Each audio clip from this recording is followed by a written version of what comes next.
বানিয়াচং থেকে মন্দরি গ্রামে যাওয়ার পথে দক্ষিণ গড়পাড় হাটি সংলগ্ন গড়ের পাড় এলাকায় নতুন যে ব্রিজটি উদ্বোধন করা হয়েছে সেটি এলাকাবাসীর জন্য আশার আলো হয়ে এসেছিল, কিন্তু দুঃখজনক হলেও সত্য, ব্রিজটি নামা এবং গাড়ি চলাচলের অংশ এখন অত্যন্ত ঝুঁকিপূর্ণ হয়ে পড়েছে।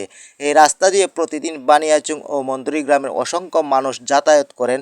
শুধু তাই নয়, হাওরে বিস্তীর্ণ জমি থেকে উৎপাদিত ধান, সবজি ও বিভিন্ন কৃষিপণ্য পরিবহনের জন্য এই পথটি অত্যন্ত গুরুত্বপূর্ণ।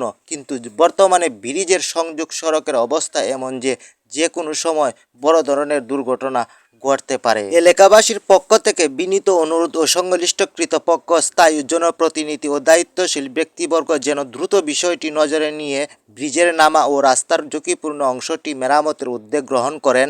একটি ছোট্ট অবহেলা বড় দুর্ঘটনার কারণ হয়ে ওঠার আগেই যদি ব্যবস্থা নেওয়া হয় তবে হাজারো মানুষের নিরাপদ চলাচল নিশ্চিত হবে। বানিয়াচং মন্দরি গ্রাম রাস্তার নিরাপত্তা হাওরের কৃষক জনস্বার্থ। আশা করি যার সামনে এই ভিডিওটি যাবে সবাই ভিডিওটি নিঃস্বার্থভাবে এলাকার উন্নয়নের জন্য দ্রুত শেয়ার করে দিবেন।